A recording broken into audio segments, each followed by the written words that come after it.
আসুন এবার দেখি সর্বশেষ নবী মুহাম্মদ সাল্লাল্লাহু আলাইহি সাল্লামকে নিয়ে হিন্দু ধর্মগ্রন্থে কি কথা লেখা হয়েছে। ভবিষ্য পুরাণায় উল্লেখ আছে 3 নম্বর পর্ব, 3 নম্বর খণ্ড, 3 অধ্যায়, 10 থেকে 27 নম্বর শ্লোক। বলা হয়েছে যে ম্লেচ্ছরা তারা আরবের ভূমিকে অপবিত্র করেছে, আর্য ধর্মকে সেখানে খুঁজে পাওয়া যায় না। এখানে কিছু শত্রু ছিল যারা অতীতে পরাজিত হয়েছে, কিন্তু এখন আরো শক্তিশালী শত্রু উপস্থিত হয়েছে। আমি একজন মানুষকে পাঠাবো যার নাম হবে মুহাম্মদ সাল্লাল্লাহু আলাইহি সাল্লাম। তিনি এই শত্রুদের ধ্বংস করবেন আর মানুষকে সুপথে পরিচালিত করবেন। হে ভোজ রাজা, তুমি কখনোই সেখানে যাবে না যেখানে পিশাচদের রাজত্ব, কারণ আমি আমার করুণা দিয়ে তোমাদের হৃদয়কে পবিত্র করব। তখন দেবদূতের মতো একজন মানুষ তিনি রাজার সামনে আসলেন আর বললেন, হে রাজা, আমাকে এখানে পাঠিয়েছেন ঈশ্বর পরমাত্মা। আর্য ধর্ম পৃথিবীতে বিরাজ করবে, যে ধর্মটা সত্য, দ্বীনুল হক, সেটা পৃথিবীতে বজায় থাকবে। আমাকে এখানে পাঠিয়েছেন ঈশ্বর পরমাত্মা, যাতে মাংসভোজীদের বিশ্বাসকে প্রতিষ্ঠা করা যায়। আমার অনুসারীরা হবে সেই লোকেরা যারা সুন্নতে খাতনা করবে, আর তাদের মাথার উপরে কোনো টিকি থাকবে না। তারা একটা বিপ্লব তৈরি করবে, তারা মুখে দাড়ি রাখবে, তারা প্রার্থনার জন্য আহ্বান করবে, বিধিসম্মত সব খাবারই খাবে, তবে তারা শূকরের মাংস খাবে না। তারা লতাগুল্মের মাধ্যমে পবিত্র হবে না, বরং যুদ্ধ বিগ্রহের মাধ্যমে পবিত্র। তাদেরকে বলা হবে মুসলমান, আর তারা হবে মাংসভোজী। এই ভবিষ্যৎবাণী যে একজন ঋষি আসবেন, আর সেই ঋষির নাম উল্লেখ করা হয়েছে মুহাম্মদ সাল্লাল্লাহু আলাইহি ওয়াসাল্লাম। আর বলা আছে তিনি মানুষ জাতিকে সঠিক পথে পরিচালিত করবেন। আমরা জানি মুহাম্মদ সাল্লাল্লাহু আলাইহি ওয়াসাল্লাম আরবদের পথ দেখিয়েছেন। সে সময়কে বলা হতো আয়ামে জাহেলিয়া, অর্থাৎ বিশৃঙ্খলার যুগ। তিনি তাদের আলো সন্ধান দিয়েছেন। আর বলা হয়েছে তার অনুসারীদের খতনা করা থাকবে। মুসলমানরা খতনা দেয়, তাদের মাথায় কোনো টিকি থাকবে না, মাথার পেছনে কোনো লেজ থাকবে না, মুসলমানদেরও থাকে না। তাদের মুখে দাড়ি থাকবে, মুসলমানরাও দাড়ি রাখে। তারা একটা বিপ্লব ঘটাবে, তারা প্রার্থনার জন্য আহ্বান করবে, আর সেটা হলো আজান। আমরা মুসলিমরা আজান দেই, নামাজের জন্য আহ্বান করি। তারা সব বিধিসম্মত খাবার খাবে, কিন্তু শূকরের মাংস তারা ছোবে না। আমরা মুসলিমরা শূকরের মাংস খাই না। তারা লতাগুল্মের মাধ্যমে পবিত্র হবে না, তারা পবিত্র হবে যুদ্ধ বিগ্রহের মাধ্যমে। আর পবিত্রকরণে আমাদেরকে বলা হয়েছে সত্যের জন্য যুদ্ধ করব, অন্যায় অবিচারের বিরুদ্ধে। তাদেরকে বলা হবে মুসলমান, তারা হবে মাংসভোজী। ভবিষ্য পুরাণের এই ভবিষ্যৎবাণী একেবারে পরিষ্কারভাবে সর্বশেষ ও চূড়ান্ত নবী মুহাম্মদ সাল্লাল্লাহু আলাইহি সাল্লাম এবং তার অনুসারীদের কথা বলছে। মুহাম্মদ সাল্লাল্লাহু আলাইহি সাল্লামের নাম বিভিন্ন জায়গায় অনেকবার বলা হয়েছে, হাতে সময় নেই, সেজন্য ভবিষ্য পুরাণ থেকে কয়েকটা উদাহরণ দিচ্ছি। এই ভবিষ্যৎবাণী করা হয়েছে ভবিষ্য পুরাণের 3য় পর্ব, 3য় খণ্ড, 3য় অধ্যায়ের 5 থেকে 8 শ্লোকে।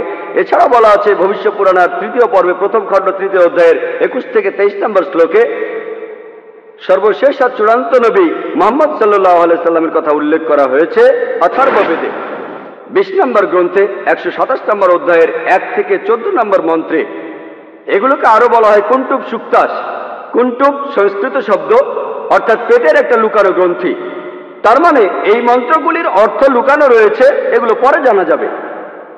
এখানে সবগুলো মন্ত্র নিয়ে আলোচনা করার মতো সময় নেই, আমি শুধু প্রথম 4টা মন্ত্র নিয়ে কিছু কথা বলবো। 1 নম্বর মন্ত্র বলছে তিনি হলেন নরসাংসা, তিনি হলেন কাওরামা, তিনি পরাজিত করবেন 60,090 জন শত্রুকে। 2 নম্বর মন্ত্র বলছে তিনি উটের পিঠে চড়বেন। 3 নম্বর মন্ত্র বলছে তিনি হলেন মামা ঋষি। 4 নম্বর মন্ত্রে তাকে আরো বলা হচ্ছে রেব। 1 নম্বর মন্ত্র বলছে তিনি হলেন নরসাংসা। নরসাংসা শব্দটা এসেছে নর থেকে, অর্থাৎ কোনো ব্যক্তি বা একজন লোক। আর সাংসা অর্থ প্রশংসা, কারো প্রশংসা করা। তাহলে নরসাংসা অর্থ যে ব্যক্তিকে প্রশংসা করা হয়। আর আপনারা যদি মহানবী মুহাম্মদ সাল্লাল্লাহু আলাইহি সাল্লামের নামের ইংরেজি অনুবাদ করেন, যদি তার নামের ইংরেজি অনুবাদ করেন তার অর্থ যার প্রশংসা করা হয়, তাহলে নরসাংসা শব্দটার আরবি অনুবাদ করলে সেটা হবে মুহাম্মদ সাল্লাল্লাহু আলাইহি সাল্লাম। এখানে নামে উল্লেখ করা হচ্ছে। এরপর বলা হচ্ছে তিনি হলেন কাওরামা। এই কাওরামা শব্দটার একটা অর্থ সংস্কৃতিতে হলো শান্তির রাজপুত্র। আর মুহাম্মদ সাল্লাল্লাহু আলাইহি সাল্লাম শান্তির রাজপুত্র ছিলেন। আরেকটা অর্থ হলো যে বিদেশে যায়। হযরত মুহাম্মদ সাল্লাল্লাহু আলাইহি সাল্লাম হিজরত করেছিলেন মক্কা থেকে মদিনায়, তিনি বিদেশে গিয়েছিলেন। এছাড়া প্রথম মন্ত্রে আছে তিনি 60,090 জন শত্রুকে পরাজিত করবেন। আর সে সময় মক্কায় যেসব লোকজন থাকতো তাদের মধ্যে যারা নবীজির বিরুদ্ধে ছিল তাদের সংখ্যা আনুমানিকভাবে 60,000 জন। 2 নম্বর মন্ত্র বলছে যে তিনি উটের পিঠে চড়বেন। কোন ইন্ডিয়ান ঋষি, কোন ব্রাহ্মণই কখনো উটের পিঠে চড়বেন না, কারণ মনুস্মৃতিতে বলছে 11 নম্বর অধ্যায়ের 202 নম্বর অনুচ্ছেদে বলা হয়েছে একজন ব্রাহ্মণকে কোনো গাধা বা উটের পিঠে চড়তে নিষেধ করা হয়েছে। এতে বোঝা যাচ্ছে ইনি কোনো ইন্ডিয়ান ঋষি নন।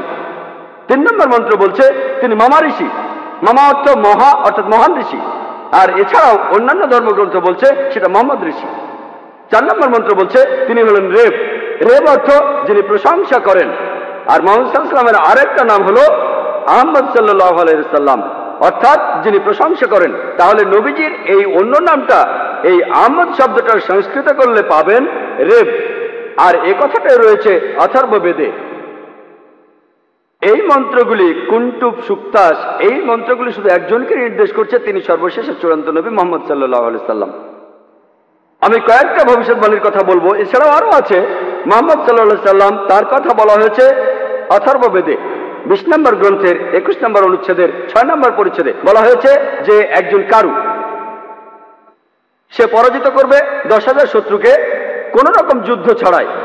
এখানে আহজাবের যুদ্ধের কথা বলা হচ্ছে, খন্দকের যুদ্ধের কথা পবিত্র কোরআনে সূরা আহজাবে আছে। আর কারু সংস্কৃত ভাষায় এর অর্থ যে ব্যক্তি প্রশংসা করে, যেটা মুহাম্মদ সাল্লাল্লাহু আলাইহি সাল্লামের দ্বিতীয় নাম আহমেদের অনুবাদ। যে ব্যক্তি প্রশংসা করে, এখানে বলা হচ্ছে যে ব্যক্তি প্রশংসা করে অর্থাৎ আহমদ, তিনি 10,000 শত্রুকে পরাজিত করবেন কোনো যুদ্ধ ছাড়া। আমরা জানি যে খন্দকের যুদ্ধে শত্রু বাহিনীতে আনুমানিক 10,000 সৈন্য ছিল, আর এই যুদ্ধে মুসলমানরা কোনো যুদ্ধ ছাড়াই জিতেছিল।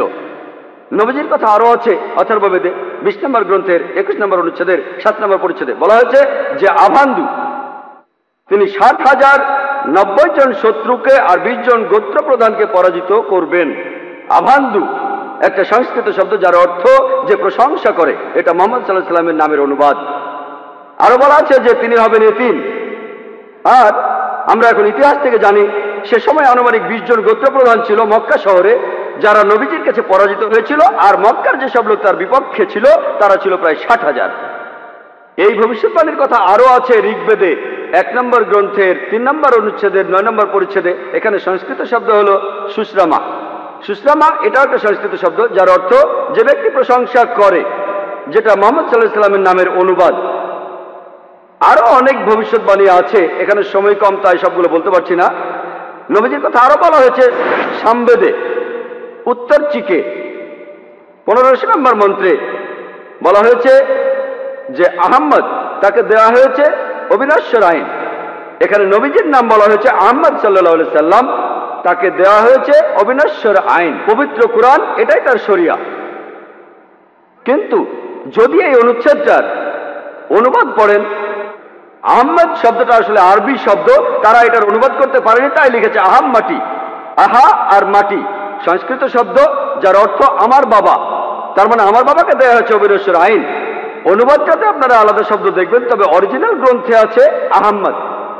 এই আহমদ শব্দটা হিন্দু ধর্মের অন্যান্য গ্রন্থগুলোতেও রয়েছে, যেমন আছে সামবেদে ইন্দ্র 2য় অধ্যায়ের 152 নম্বর মন্ত্রে নবীজিকে আহমদ বলে ডাকা হয়েছে যজুর্বেদে 31 অধ্যায়ের 18 অনুচ্ছেদে, ঋগ্বেদের 8 নম্বর গ্রন্থের 6 নম্বর অনুচ্ছেদের 10 নম্বর পরিচ্ছেদে। এছাড়া মহানবী সাল্লাল্লাহু আলাইহি সাল্লামকে বলা হয়েছে আহমদ, সেটা আছে অথর্ববেদের 8 নম্বর গ্রন্থের 5 নম্বর অনুচ্ছেদের 16 নম্বর পরিচ্ছেদে। এছাড়াও আছে অথর্ববেদের 20 নম্বর গ্রন্থের 126 অনুচ্ছেদের 14 পরিচ্ছেদে। মহানবী সাল্লাল্লাহু আলাইহি সাল্লামকে শুধু আহমদ নামে ডাকা হয়নি, আহমদ উনার একটা নাম, তাকে আরো বলা হয়েছে নরসংসা অনেক জায়গায়, হিন্দু ধর্মগ্রন্থের অনেক জায়গায়। আর আমি আগেও বলেছি যে নরসংসা শব্দটা এসেছে নর থেকে, যার অর্থ একজন মানুষ বা একজন ব্যক্তি। আর সংসা যার অর্থ প্রশংসা, প্রশংসা করা। তাহলে নরসংসা অর্থ যে ব্যক্তির প্রশংসা করা হয়। এটাই হলো সর্বশেষ চূড়ান্ত নবী মুহাম্মদ সাল্লাল্লাহু আলাইহি সাল্লামের নামের সঠিক ইংরেজি অনুবাদ। নবীজিকে হিন্দু ধর্মের গ্রন্থগুলিতে অনেক জায়গায় নরসংসা বলে ডাকা হয়েছে। ঋগ্বেদের 1 নম্বর গ্রন্থের 13 নম্বর অনুচ্ছেদের 3 পরিচ্ছেদে, ঋগ্বেদের 1 নম্বর গ্রন্থের 18 অনুচ্ছেদের 9 পরিচ্ছেদে, ঋগ্বেদের 1 নম্বর গ্রন্থের 106 নম্বর অনুচ্ছেদের 4 পরিচ্ছেদে, ঋগ্বেদের 1 নম্বর গ্রন্থের 142 নম্বর অনুচ্ছেদের 3 পরিচ্ছেদে, ঋগ্বেদের 2 নম্বর গ্রন্থের 3 অনুচ্ছেদের 2 পরিচ্ছেদে, ঋগ্বেদের 5 নম্বর গ্রন্থের 5 অনুচ্ছেদের 2 নম্বর পরিচ্ছেদে, ঋগ্বেদের 7 নম্বর গ্রন্থের 2 অনুচ্ছেদের 2 নম্বর পরিচ্ছেদে, ঋগ্বেদের 10 নম্বর গ্রন্থের 64 অনুচ্ছেদের 3 পরিচ্ছেদে, ঋগ্বেদের 10 নম্বর গ্রন্থের 182 নম্বর অনুচ্ছেদের 2 নম্বর পরিচ্ছেদে, যজুর্বেদের 21 নম্বর অধ্যায়ের 31 অনুচ্ছেদে, যজুর্বেদের 21 নম্বর অধ্যায়ের 55 নম্বর অনুচ্ছেদে, যজুর্বেদের 20 নম্বর অধ্যায়ের 37 অনুচ্ছেদে, যজুর্বেদের 20 নম্বর অধ্যায়ের 57 নম্বর অনুচ্ছেদে, যজুর্বেদের 28 অধ্যায়ের 2 অনুচ্ছেদে, যজুর্বেদের 28 অধ্যায়ের 19 অনুচ্ছেদে, যজুর্বেদের 28 অধ্যায়ের 42 নম্বর অনুচ্ছেদে। এখানে শুধু রেফারেন্সগুলোই অনেকক্ষণ বলা যাবে। যেখানে নবী মুহাম্মদ সাল্লাল্লাহু আলাইহি সাল্লামের নাম উল্লেখ করা হয়েছে তাকে বলা হয়েছে নরশংসা, অনেক জায়গায় বলা হয়েছে হিন্দু ধর্মগ্রন্থের। শুধু হিন্দু ধর্মগ্রন্থে মুহাম্মদ সাল্লাল্লাহু আলাইহি সাল্লাম সম্পর্কে কি বলা আছে তার উপরই আমি একটা লেকচার দিতে পারবো। আমি শুধু আরেকটা ভবিষ্যৎবাণীর কথা বলবো কল্কি অবতার সম্পর্কে। আর নবীজিকে কল্কি অবতার বলা হয়েছে ভগবত পুরাণায় 12 নম্বর খণ্ড 2 নম্বর অধ্যায় 18 থেকে 20 নম্বর শ্লোকে বলা হয়েছে তিনি জন্মগ্রহণ করবেন যার ঘরে তার নাম বিষ্ণু ইয়াস, একজন মহাপ্রাণ ব্যক্তি যিনি শাম্বালা শহরের প্রধান, এবং তাকে যে নামে ডাকা হবে সেটা হলো কল্কি। 19 আর 20 নম্বর মন্ত্র বলছে যে তিনি হবেন এই পৃথিবীর সর্বময় প্রভু। তার থাকবে কিছু অসাধারণ চারিত্রিক গুণাবলী এবং তার থাকবে 8টি বিশেষ বৈশিষ্ট্য। তাকে দেয়া হবে একটি বাহন, একটি ঘোড়া, দেবদূত নিয়ে আসবে, আর তিনি একটি ঘোড়ায় চড়বেন, তার হাতে থাকবে তরবারি, তিনি শত্রুদের পরাজিত করবেন আর ফেরেশতারা তাকে সাহায্য করবে। এছাড়াও বলা আছে ভগবত পুরাণায় 1 নম্বর খণ্ডে 3 নম্বর অধ্যায়ের 25 নম্বর শ্লোকে যে তিনি জন্মগ্রহণ করবেন কলিযুগে। কল্কি অবতার জন্ম নেবেন কলিযুগে, যে সময় রাজারা ব্যবহার করবে ডাকাতের মতো। আর তিনি জন্মগ্রহণ করবেন বিষ্ণু ইয়াসের ঘরে এবং তার নাম হবে কল্কি। একই কল্কি অবতারের নাম উল্লেখ করা হয়েছে কল্কি পুরাণায় 2 নম্বর অধ্যায়ের 4 অনুচ্ছেদে। বলা হয়েছে যে তিনি জন্মগ্রহণ করবেন বিষ্ণু ইয়াসের ঘরে। কল্কি পুরাণা 2 নম্বর অধ্যায়ের 5 অনুচ্ছেদে বলছে তাকে সাহায্য করবে তার 4 জন সহচর তার ধর্ম প্রচার করতে। কল্কি পুরাণা 2 নম্বর অধ্যায়ের 7 অনুচ্ছেদে বলা হচ্ছে যে দেবদূতরা তাকে যুদ্ধক্ষেত্রে সাহায্য করবে। কল্কি পুরাণা 2 নম্বর অধ্যায়ের 11 অনুচ্ছেদে বলছে যে তিনি জন্মগ্রহণ করবেন বিষ্ণু ইয়াসের ঘরে এবং সুমতির গর্ভে। আর কল্কি পুরাণা 2য় অধ্যায়ের 15 অনুচ্ছেদ বলছে যে তিনি মাদল মাসের প্রথম অর্ধাংশে জন্ম নেবেন। শুধুমাত্র কল্কি অবতারের উপরে একটা লেকচার দেওয়া যায়, আমি এখানে সংক্ষেপে একটা পয়েন্ট বলছি। এই ভবিষ্যৎবাণী এগুলো বলছে 1 নম্বর পয়েন্ট, বলা হয়েছে যে কল্কি অবতার তার বাবার নাম সেটা হবে বিষ্ণু ইয়াস। বিষ্ণু ইয়াসের অর্থ দাঁড়াবে যে বিষ্ণুর উপাসনা করে, যে ঈশ্বরের উপাসনা করে। আর আমাদের প্রিয় নবী মুহাম্মদ সাল্লাল্লাহু আলাইহি সাল্লামের বাবার নাম ছিল আব্দুল্লাহ। এটার অর্থ যে আল্লাহর উপাসনা করে, যে ঈশ্বরের উপাসনা করে। 2 নম্বর পয়েন্ট, কল্কি অবতার যে মায়ের গর্ভে জন্মাবে তার নাম হবে সুমতি। যদি আপনি সুমতি শব্দটার ইংরেজি অনুবাদ করেন অর্থ দাঁড়াবে শান্তি। আর আমাদের নবীজির মায়ের নাম ছিল আমিনা, যার ইংরেজি অর্থ করলে দাঁড়ায় শান্তি। এরপরে বলা হয়েছে তিনি যেখানে জন্মাবেন সেই গ্রামের নাম হবে শাম্বালা। শাম্বালা শব্দটার অনুবাদ করলে অর্থ দাঁড়াবে একটি শান্তিপূর্ণ এলাকা। আমরা জানি মুহাম্মদ সাল্লাল্লাহু আলাইহি সাল্লাম মক্কায় জন্মেছিলেন। মক্কার আরো একটা নাম ছিল দারুল আমান, অর্থাৎ কোনো একটি শান্তিপূর্ণ এলাকা। তাহলে একথাও বলা আছে যে তিনি মক্কায় জন্মাবেন। এছাড়াও বলা আছে যে তিনি জন্মগ্রহণ করবেন শাম্বালা শহরের প্রধানের ঘরে। আমরা জানি যে তিনি মক্কার প্রধান ব্যক্তির ঘরে জন্মেছিলেন। কুরাইশ গোত্রে জন্মেছিলেন। আরো বলা আছে তিনি মাধব মাসের প্রথম অর্ধাংশে 12 তারিখে জন্মাবেন। আমরা জানি যে মুহাম্মদ সাল্লাল্লাহু আলাইহি সাল্লাম রবিউল আউয়াল মাসে প্রথম অর্ধাংশে জন্মেছিলেন 12 তারিখে। এই ভবিষ্যৎবাণী যে তিনি মাধব মাসের 12 তারিখে জন্মাবেন, এটার অর্থ রবিউল আউয়াল মাসের 12 তারিখে। এছাড়া আরো বলা আছে যে এই কলকি অবতার তিনি হবেন সর্বশেষ ঋষি। ঠিক এই কথাটাই কোরআনে আছে, সূরা আহজাবের 40 নম্বর আয়াতে উল্লেখ করা আছে যে মা কানা মুহাম্মাদুন আবা আহাদিন মির রিজালিকুম ওয়ালাকিন রাসূলুল্লাহ ওয়া খাতামুন নবিয়্যিন ওয়া কানা আল্লাহু বিকুল্লি শাইইন আলিমা। এর অর্থ মুহাম্মদ সাল্লাল্লাহু আলাইহি সাল্লাম তোমাদের মধ্যে কোনো পুরুষের পিতা নহেন, বরং তিনি হলেন আল্লাহর রাসূল এবং তিনি হলেন এই পৃথিবীর চূড়ান্ত নবী, তিনি শেষ নবী। নিশ্চয়ই আল্লাহ সর্ববিষয়ে জ্ঞাত। আরো বলা আছে যে এই কলকি অবতার জ্ঞান আরোহণ করবেন পরশুরামের কাছ থেকে, অর্থাৎ মহান স্রষ্টা। একটা পাহাড়ের উপর আমরা জানি মুহাম্মদ সাল্লাল্লাহু আলাইহি সাল্লাম প্রথম আয়াতটা তিনি পেয়েছিলেন গারে হেরায়, জাবলে নূরে, অর্থাৎ নূরের পাহাড়ে, গারে হেরায়। এখানে আরো বলা আছে যে তিনি এরপর উত্তরে গিয়ে আবার ফিরে আসবেন। আমরা জানি মুহাম্মদ সাল্লাল্লাহু আলাইহি সাল্লাম মক্কা থেকে উত্তর হিজরত করে মদিনায় গিয়েছিলেন, তারপর মক্কা জয় করে ফিরে এসেছিলেন। আরো বলা আছে যে এই কলকি অবতার তিনি পুরো পৃথিবীর মানুষের জন্য একটি দৃষ্টান্ত। তার চরিত্র হবে একেবারে নিষ্কলঙ্ক। আল্লাহ পবিত্রকরণে বলছেন, সূরা কালামের 4 নম্বর আয়াতে উল্লেখ করা আছে যে অবশ্যই তুমি অধিষ্ঠিত হইবে সর্বোচ্চ মহান চরিত্রে। এছাড়াও বলা আছে যে কলকি অবতারের 8টি বিশেষ গুণ থাকবে। কলকি পুরাণা এবং ভাগবত পুরাণায় এই 8টি বিশেষ গুণ হল জ্ঞান, আত্মসংযম, অভিজাত বংশ, রিভিল নলেজ, সাহস, দানশীলতা, মহানুভবতা আর পরিমিত কথা। আর নবী মুহাম্মদ সাল্লাল্লাহু আলাইহি সাল্লামের এই 8টা গুণের সবগুলোই ছিল। এছাড়া আরো বলা আছে যে তিনি হবেন এই পৃথিবীর শিক্ষক। আল্লাহ পবিত্রকরণে বলছেন, আর সূরা সাবার 28 নম্বর আয়াতে উল্লেখ করা আছে, ওয়ামা আরসালনাকা ইল্লা কাফাতাল লিন-নাস বাশীরা ওয়া নাযীরা। আমি তো তোমাকে সমগ্র মানব জাতির জন্য প্রেরণ করিয়াছি তাহাদের সংবাদদাতা ও সতর্ককারী রূপে, কিন্তু অধিকাংশ মানুষই তাহা জানে না। এরপর আরো বলা আছে যে এই কলকি অবতার তাকে সর্বশক্তিমান ঈশ্বর একটি বাহন দেবেন। আমরা জানি মুহাম্মদ সাল্লাল্লাহু আলাইহি সাল্লাম তিনি বোরাকে চড়েছিলেন, বোরাকে চড়ে তিনি মেরাজে গিয়েছিলেন, আল্লাহর কাছে গিয়েছিলেন। আরো বলা আছে এই কলকি অবতার ঘোড়ায় চড়বে আর হাতে তরবারি থাকবে।